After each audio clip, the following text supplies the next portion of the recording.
Did you not see it? He said okay to the tank switch thing. He said okay. He said he had read it. That means that I'm gonna be mad when he's not doing it. He said yes. Welcome back to the Mentor Roulette grind. This time, we're playing a bit of a mix of jobs to increase our odds of variety and more duties.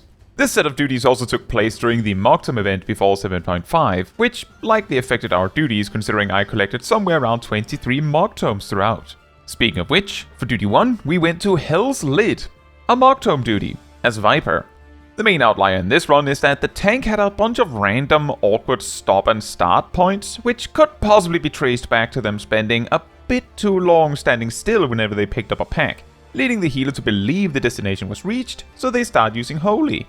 A tanking tip here is that if you're picking up packs and mean to keep going, don't stop. Just zigzag a bit to slow down, but don't stop.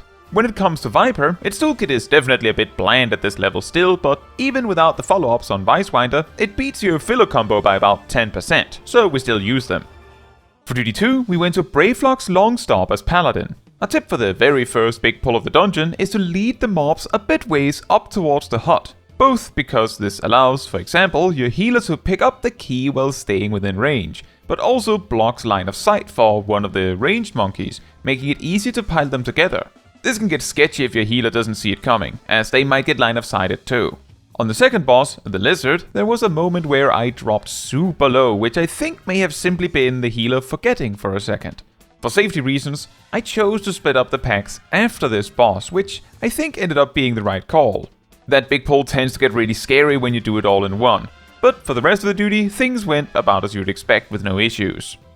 For duty 3, we went to P3N, Everything Birds, as Monk.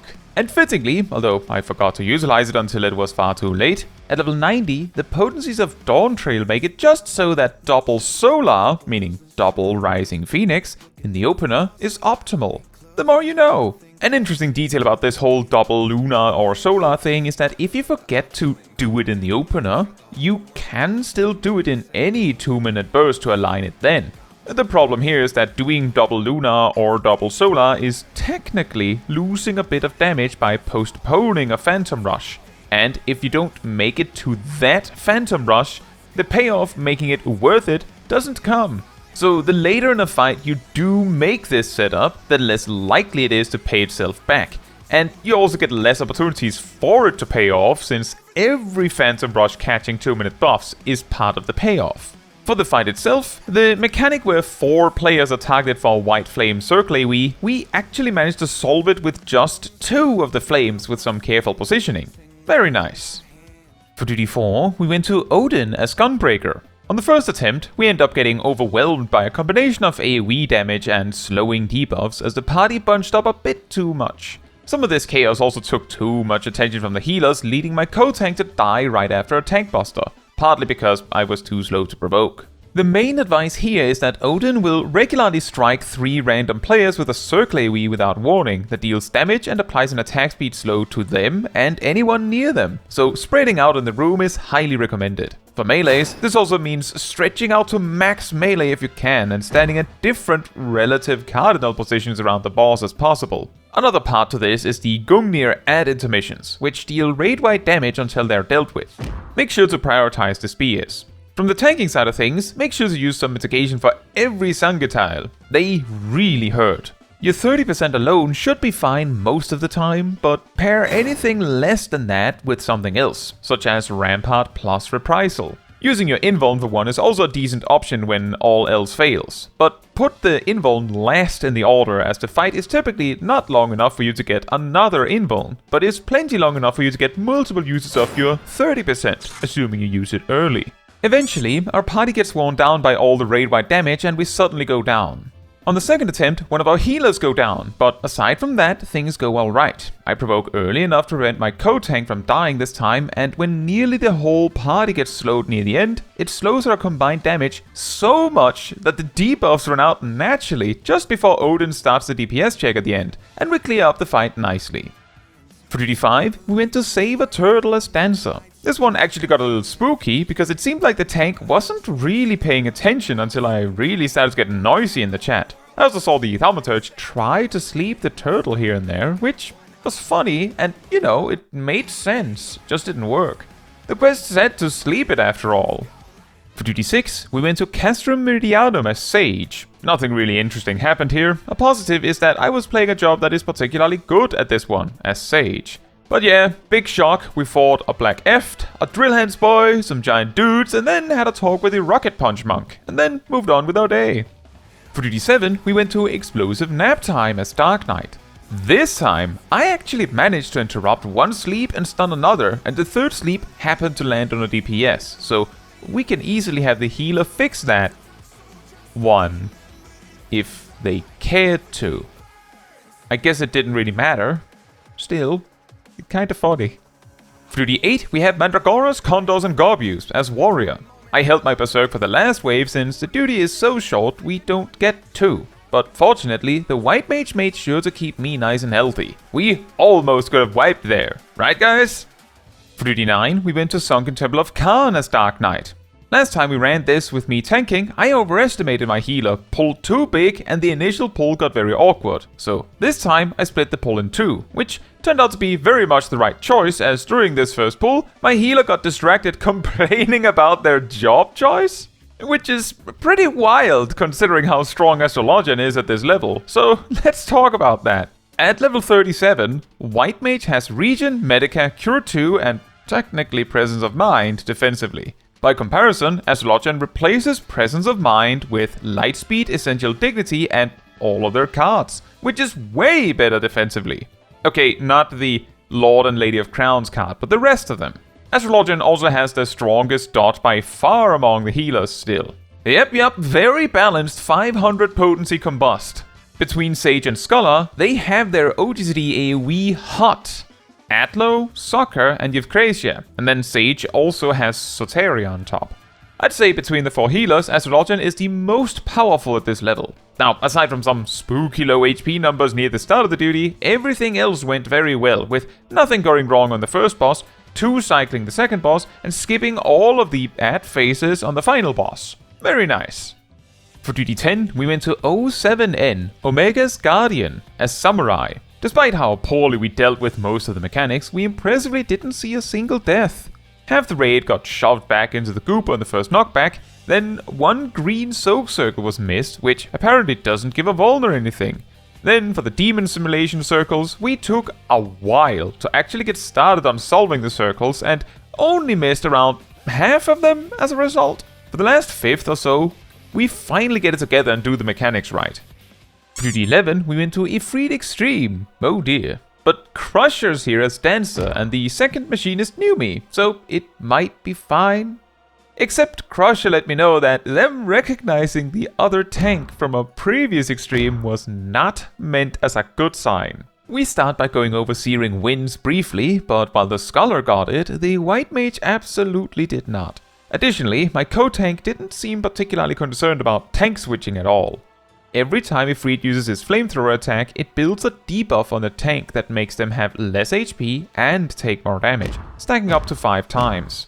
Optimally, you swap roughly whenever your provokes and debuff durations allow to keep the damage low, but around 3 stacks or so is usually solid. Since my co-tank was not aware of this, that mechanic already got quite sketchy. On top of that, every time our White Mage got Searing Winds, it led to a ton of unpredictable damage going around. As usual with this fight, we managed to sort of zombie our way all the way to the final nails, but the combination of chaos from chasing the nails and the random extra AoE from the nails led to our doom. Before the second pull, we go over the Searing Winds again, and I explained to my co-tank to swap at around 3 or 4 stacks. They said okay to that, but then never actually followed up on that in the whole second attempt. Nonetheless, we make it past the first set of nails without any issues. The second set is when things start to get weird. The White Mage dies due to a combination of nails exploding and running into the Scholar with Searing Winds. Then, since I survived the tank switch by forcing it with Shirk, the other tank doesn't even realize and it appears the Summoner got flamethrowered. And then, since the tank didn't consider pointing the boss away, Crusher gets taken out as well. Through the chaos, we still make it past the second set of nails. And we have another tank switch just before the nails, with me provoking. However, it seems like my co-tank didn't even process this and ends up with an additional debuff stack. Regardless, it also doesn't seem in the slightest like they cared or were concerned about the debuff, considering they didn't do a thing about it once their debuff ran out. So, to keep myself alive, I start running away, which admittedly is extremely dangerous as Ifrit will run up, use flamethrower and hit whoever he may hit, which likely led to at least one death.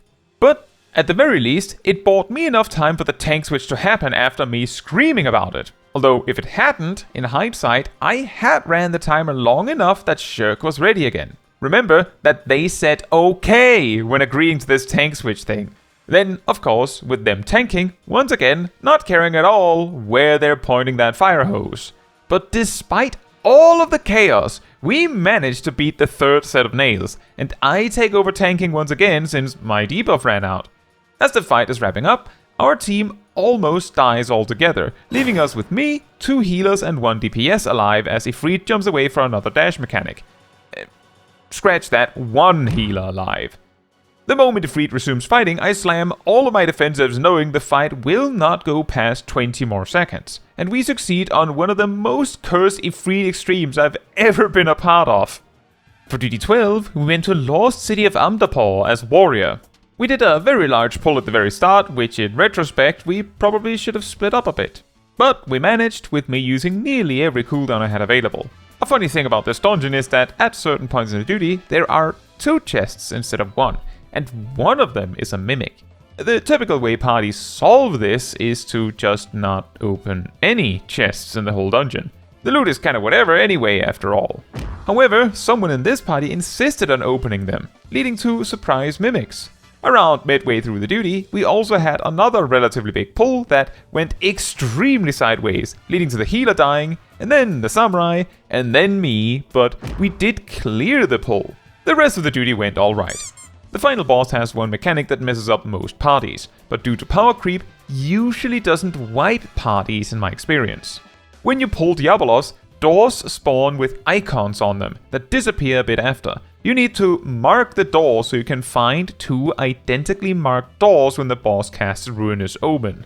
The big problem is finding the exact timing, as it is one of those old school mechanics that respond super slowly and you need to be in the door by the time the omen resolves or you get +3 debuff stacks.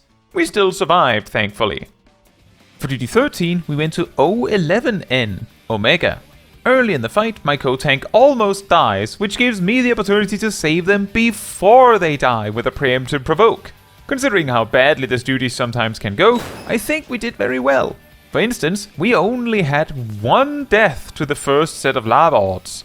Things get a lot spicier during the intermission, where first we fail to soak a tower in the first wave, leading to a damage down, then the Pixomancer and White Mage walk into death. Thankfully, we still had the damage necessary to meet the DPS check. Now, after that, there is the bit where you have to use the extra button to charge a shield or you wipe. And as usual, it takes just long enough for people to start helping that I get worried. For the rest of the duty, things stay somewhat stable with 1 death here and there. Remember guys, Larboard has L in it, which means left. Omega's left. And Starboard is, not Larboard, so it's the opposite. For duty 14, we went to Toad House as Gunbreaker. I remember to keep my stun for the Toad at the end, and we rushed through the duty real fast. For duty 15, we went to Somal Hard as Paladin, an optional dungeon. The final boss, the evil lava scorpion, what a name, actually get a bit scary if the fight drags on long enough. The tank buster actually hurts, it spawns persistent AoEs that expand as the fight progresses, and the arena also shrinks as it does.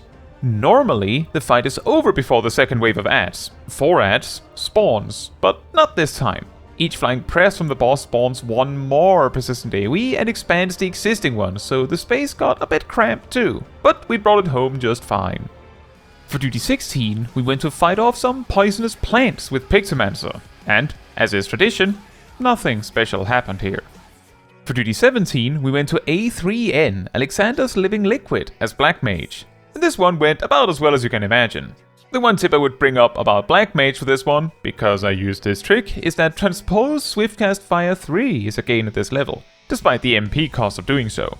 The math is simply that a Cold Fire 3 is so weak that sacrificing one Fire 4 and a Flare is worth not having a Cold Fire 3. But of course this is only worth doing if you finish your Umbral Eyes with Thunder to have the instant to weave Transpose in. A tip for Living Liquid itself is that both the Big Hand form and the normal boss form regularly does frontal cleaves, so unless you're tanking, don't hang out in front of the boss. For duty 18, we went to the second trial of Dawntrail. If you don't want to see this for spoilers, jump to this timestamp. That said, we of course went to Everkeep as Machinist. Weird, I feel like last time I did Mentor Roulette as Machinist, we also landed in Everkeep. And I think this is the first time in a long time, if ever, that I did Everkeep with 0 deaths. A very valuable advantage Machinist provides in this fight is also that with Tactician and Dismantle, you can intercept nearly every single major raid wide in the fight, which I do recommend doing. But with the party doing this well, I don't really have anything else to add other than mine is the shower, mine is the bath. And finally for duty 19, we went to Meso Terminal as Reaper, and overall the duty went well, but actually the second boss got a little scary. I start off the fight by using Harvest Moon on the healer ad, help as much as I can, and then I just blast my ad. The Dancer fails to dodge the lightning walls and gets paralyzed. I manage to dodge the mechanics quite reliably in the meantime. As the Hellmaker ads spawn, the Dancer gets paralyzed again and the healer remembers to issue the Doom on themselves. Then Serial Torture begins and our healer dies suddenly to overlapping flails. Due to the mobility required for the mechanic, there isn't much I can do, and due to the healer being dead, the Dancer being low and on 2 Vuln stacks means the raid wide will be certain death. I finish up my ad and consider using Phoenix down, however, if your ad is dead on this fight and another ad is missing their opponent, they will just yoink you until their opponent comes back. So instead of wasting time trying to raise the healer only to get yoinked, I just start fighting the healer ad, which is also rather low, so it yoinks me and promptly dies, which means the Dancer ad yoinks me again. But once that is done, since the Dancer ad actually is quite healthy, I raise the healer while it appears the Dancer decides to respawn. As the Dancer ad hits 20%, the tank ad finally dies, and for some reason, this causes the Dancer ad to bug out and stop doing mechanics altogether. Still, nailed it? No chance we would have wiped, surely. I think, looking forward, I will do something like this to get both more variety and faster queues. The method I used for this set was to queue as a DPS for about a minute, and if it didn't pop, we queue as tank for a minute, and then as healer. The probability that all 3 roles fails the 1 minute queue is relatively low, but it also seems that it leads to enough variety that we don't just play all supports. We also passed 44 59s on the achievement. Now, that is all for this video. Thank you so much for watching.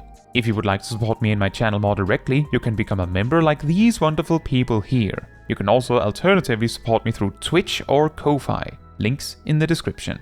You can also support the channel by letting the YouTube algorithm know by liking the video, leaving a comment, subscribing, sharing, and hitting the bell to get notified when next I post a video. Fun fact, vaguely similar to the janky Diabolos doors in Amdapor, the old version of ASEAN Prime from a therochemical research facility had a mechanic where you had to walk into voids to remove yourself from the arena to dodge the boss applying every debuff known to man to you. A bit similar to Diabolos, these voids were also super unresponsive.